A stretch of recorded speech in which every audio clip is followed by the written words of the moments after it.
Welcome back to Live Impact News on WCNC. I'm Jane Monreal. 10 years ago, a kid from Chicago's South Side dropped this album. No label, no radio push, no traditional playbook.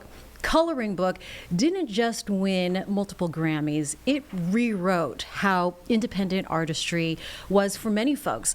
And now Chance the Rapper is back with Starline, that was 6 years in the making. He's bringing that celebration to Charlotte towards the end of the month, May 22nd. He's here now, folks, in the Live Impact studio. Chance, thanks for joining us this morning. Thanks for having me. This is awesome. You just got into town yesterday. Yeah. And you are hanging out because you've got some family in the Charlotte area as well. Yeah. So love that your ties are to the Queen City because everyone's really excited to see you. Talk about 10 years out. When you listen to Coloring Book now, what's the thing that surprises you about the artist that was 10 years ago in your 20s that, you know, maybe you're still learning and that you're surprised that you knew about back then? Yeah, I think there's a couple of things. One, I think it's a good indicator of how poised and how, I guess just like ready I was to explain myself and explain the things that I was learning and going through. I was a new father at the time. I was 23. Wow. It was my first child, and I was getting reintroduced to my faith in Christ at the time. I was getting more acclimated to like traveling the world for my job. Mm-hmm. And so all those pressures, like on a 23-year-old, or I guess I was probably 22 when I was making it, you know, I would typically think that somebody could collapse under that pressure being so young. And so I'm like, I love the fervor in a lot of the performances. When I listen to it, I feel like I was very convinced of whatever it was that I was convinced of at that time. And then I'm also just impressed by, like, you know, how, not to sound cocky, but like how skillfully written it was. Like I look back and think about it, I'm like, wow, this is like, you know, I'm proud of myself at that age. You know? My man here, Nick Sturdivant, joins, a huge fan. He's our resident Chance the Rapper expert. I was gonna say, that's a lot of pressure. That's a lot of fire. pressure. I remember seeing you perform probably about 10 years ago at George Washington in D.C. Yeah. And it was very like, it's a mixtape technically, right? Yeah. And it was very organic. Yeah. Were you prepared for the success afterwards, because it was just meteoric, right? It was like the guy from Acid Rap, and I'm like, and I heard it from my friends about Coloring Book, and I'm like, okay, That's impressive.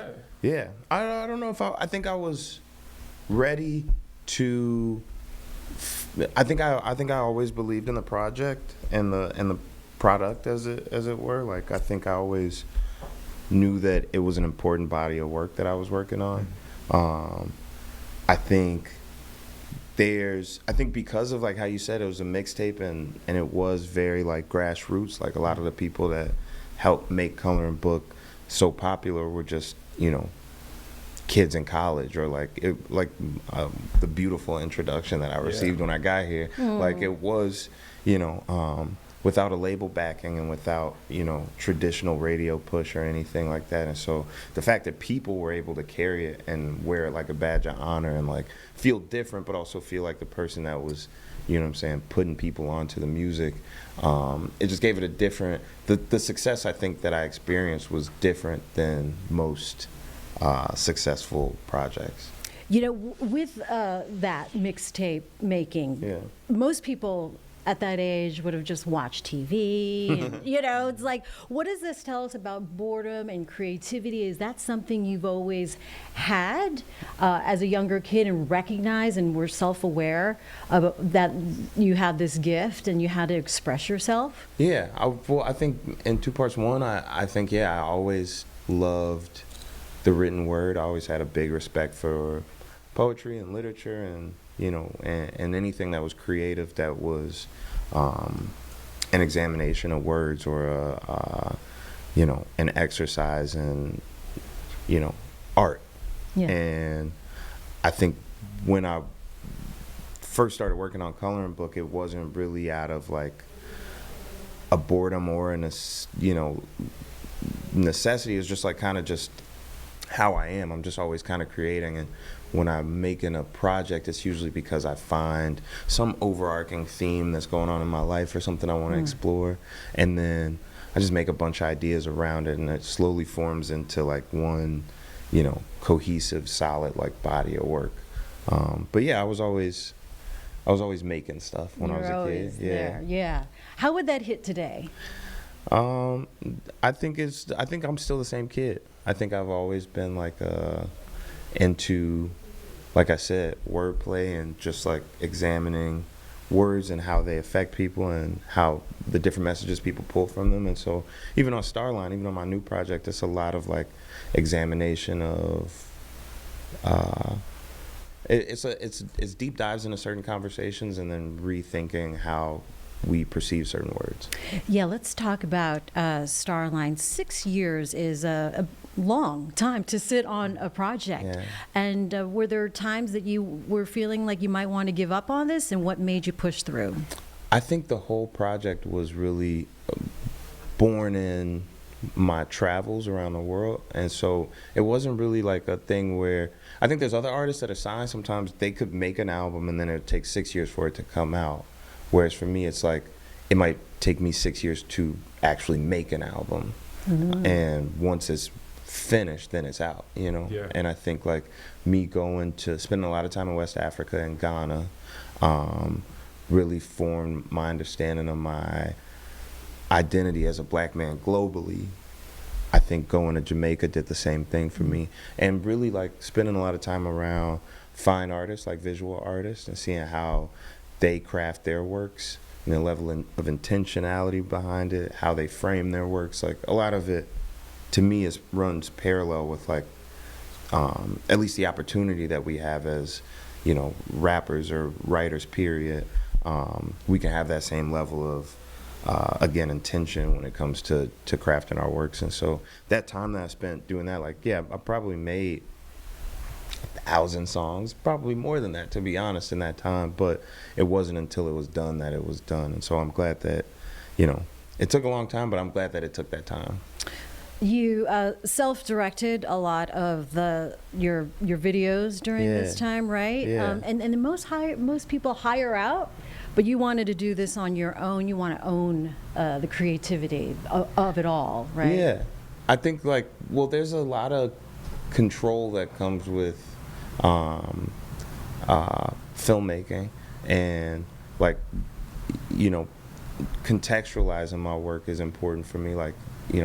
You could hear a song and love it, but when you understand what it's about or the messaging within it, or there's additional context that's not within the song but that could be provided visually, I feel like it changes the experience for the listener. So I started learning a lot about film. I mean, I've loved film my whole life, and I've known a thing or two about film forever. But in 2021, I started really learning a lot about cinematography and just using that as a visual language. And so it really did inform a lot of the works that I did, and the focus on the lyrics and the focus on the storytelling really was born out of my ability to be behind the camera and, work with lighting or gaffers or work with other cinematographers and work with actors to to tell the story better.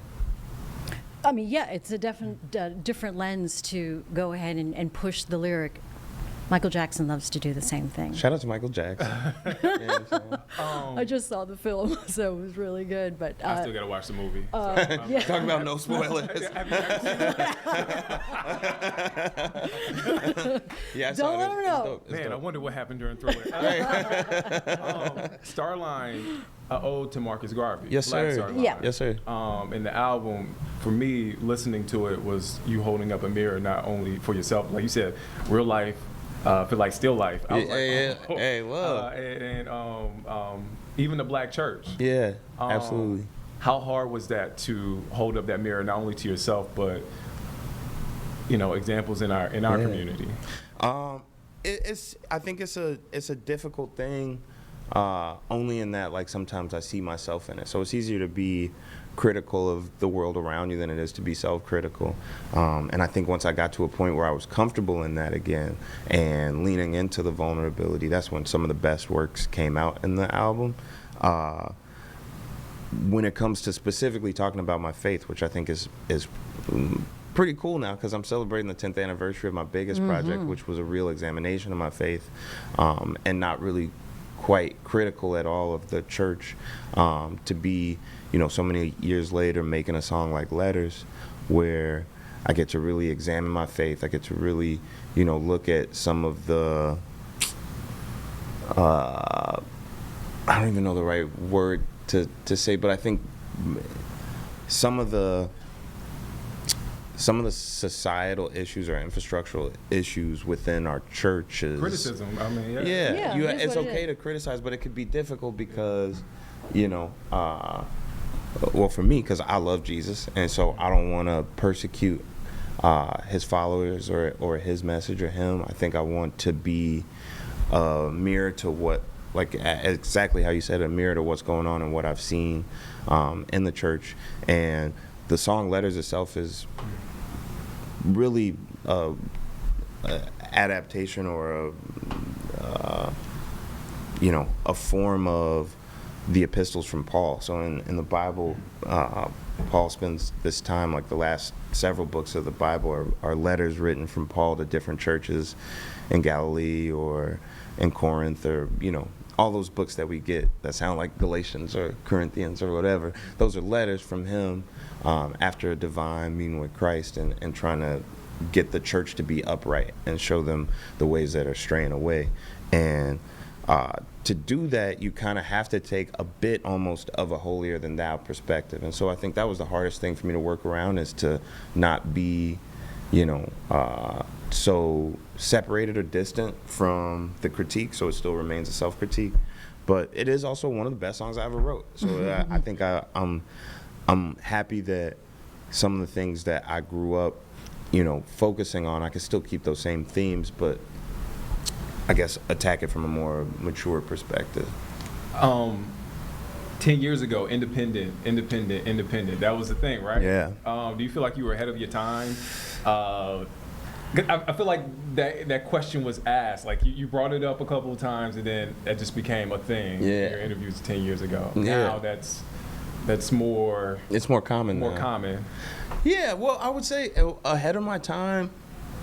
It's hard to say, because I feel like the use of a record label is kind of archaic. It's kind of like a thing of the past anyway. So I might have been a little bit late. Maybe there should have been bigger independent artists prior to me. People are still signing 360s. Yeah, people are still, so I feel like everybody's just got to catch up to the times. But I'm glad that I was able to be a beacon of a movement. I think, like, I'm glad that I was able to platform some of my opinions on how much control or autonomy that artists should have in our industry. I'm glad that I was able to be the first independent artist to win a Grammy or host SNL or do certain things, but I also don't want to be the last. And also, I think that there's a lot of artists that came before us that, even though they were great and they were, important to the industry and to the art form and good to people, people or the industry itself was not good to them. And so I wish that, there were more artists. But I think, like, I stand on the shoulders of a lot of, like, Michael Jackson did a lot for artists and for artist rights in the industry. Prince did a ton of work. And these are two of my favorites. Yeah. So. Shout out Michael Jackson and Prince. Shout out to Michael Jackson. Shout out to Prince. Like, these are, and artists before, James Brown, like, a lot of artists have come in and at least use their voice to say, hey, it's a little bit inequitable for us. But you're a pioneer as well, in this modern age of music with streaming and AI. You in your own right are paving the way. And when you first came on the scene, too, just the sound of bringing big choirs and horns and strings and full orchestra. It was so unique and extraordinary, leaving a mark. You're marking 10 years of coloring book. You mentioned it there. Magnificent Coloring World is an interesting Yeah. film screening that you're Yeah. going to do. Yeah. How does that compare to someone, how does it hit differently that Spotify can't capture, that another stream can't capture? Yeah. Well, I think and first of all, the intentionality around Magnificent Color World is different to me than any concert film I've ever seen. It was filmed way back in 2016. It still never had a wide release. We did a theatrical release with AMC for the 5-year anniversary of Coloring Book, and we got some plans for it this year too, starting out with these private screenings. From the inception of it, it's not a typical concert film because it's not a typical concert. And so most of the time when you watch one of those musical films, like it was filmed at a specific stop on a tour. The tour is built for the fans and not necessarily built for screens, but it's capturing a moment. And with Magnificent Color World, this was built for screens. This is a one-time concert, not a part of a tour, but it was filmed at a film studio. So it's in a big warehouse where I completely designed the staging. And so I try and do this without giving away too much about the movie, but the stage design is 5 independent stages with little bridges in between them. Mm-hmm. Each stage is individually themed after a part of my music. So there's an orchestra stage, there's a choreography stage, there's a stage for Francis and the Lights, there's a big band stage, and a choir stage. And each one of these spaces is dedicated to a specific sound, a specific again, I don't want to give away too much. Yeah, no, it sounds great. It's very Is it different. like Sign of the Times? Like Prince, I think it's. Oh yeah, that was because remember that. he had a basically. It's similar. I got the idea, or I got some of the inspiration from a French concert film called Cheap Magic Inside. Okay. The only difference is that there is a live audience, and I think sound is probably the biggest part of the movie, or one of my favorite things is the way that it's mixed, and the way that it's mixed is able to be mixed the way it is because the way it was mic'd. And so like a lot of times when you watch concert films, you can't really hear or feel the audience. It's more the on-stage mics and stuff like that. And so this whole thing is like I made a choir out of my fans. And so it's a real sing-along experience in the theater. When it released, or when we did the limited release with AMC a few years back, the theaters were just, all the showings that I went to, it was just insane watching that energy of like people all singing along. It feels like a concert, and it's filmed in a very careful way. Shout out to Jake Schreier, by the way, who directed Frank and Robot. He directed some of the Marvel films. He directed this, and one of my really, really good friends. And so I'm still really proud of That's great. The fact that we got to work together on it. You have roots, obviously, we talked about it, in North Carolina with your maternal family. Yeah. And so what is it, tell us about the South, what you think, the food, the energy, the culture that maybe has not been given its proper credit coming there from Chicago. As sweatshirt on right now. Yeah, appreciate that. Shout out. My Aggie pride, yeah. So my grandfather was actually a part of the protest after the Greensboro 4. He went to NCAT and helped organize around the sit-ins that helped desegregate the South. And so I have an immense amount of Aggie pride, and most of my family went to NCAT. A lot of my family's from a small town about an hour and a half outside of here, Pilot Mountain, right near Mount Airy in Winston-Salem. And so I've been coming out here since I was a kid for family reunions and summers and stuff. Yeah. So I have a lot of North Carolina pride. Right. What do I know? So I didn't spend as much time in Charlotte as I did in Winston and in Pilot, which is a lot more quiet. It's okay. You know what I'm saying? You know what I'm saying? But I'm from Chicago, so I understand the city vibe. I'm from City High vibe Point, in Greensboro. small towns, You know, it's all one family. But yeah, I feel like the South, what I love about it is just, it's real people. Chicago, I don't know if y'all know this, but Chicago, even though it's a major city, is totally comprised of black people that came there during the Great Migration. And so a lot of our roots are in the South. Everybody's granny or great grandmother is from y'all country. Yeah, it's very country. So I feel like that part of it is easy for me to get down with. The food is obviously amazing. I'm gonna get some barbecue after we leave here. All right. And yeah, it's just real people. I think that's what it is. I love going to see my family.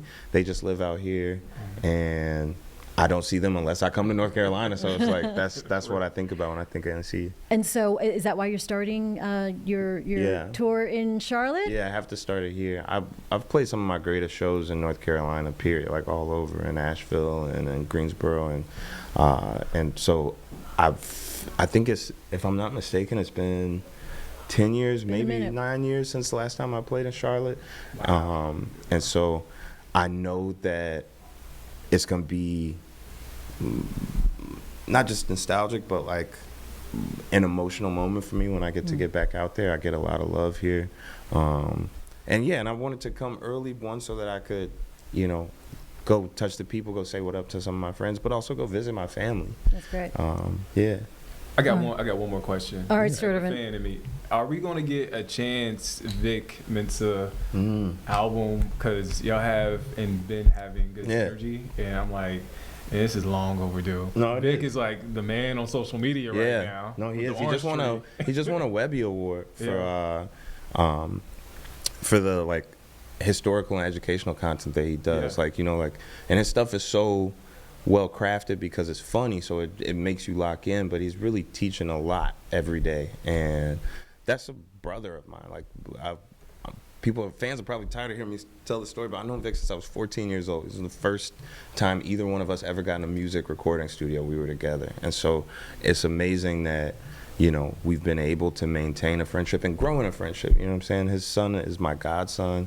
I just went out and visited him and his girl and his son Mensa a couple weeks ago, and we sat down and had a really long conversation about how we can continue to like grow in, like you just said, our synergy. So I think we're gonna work on a film thing. Okay. That's what we were just talking about recently.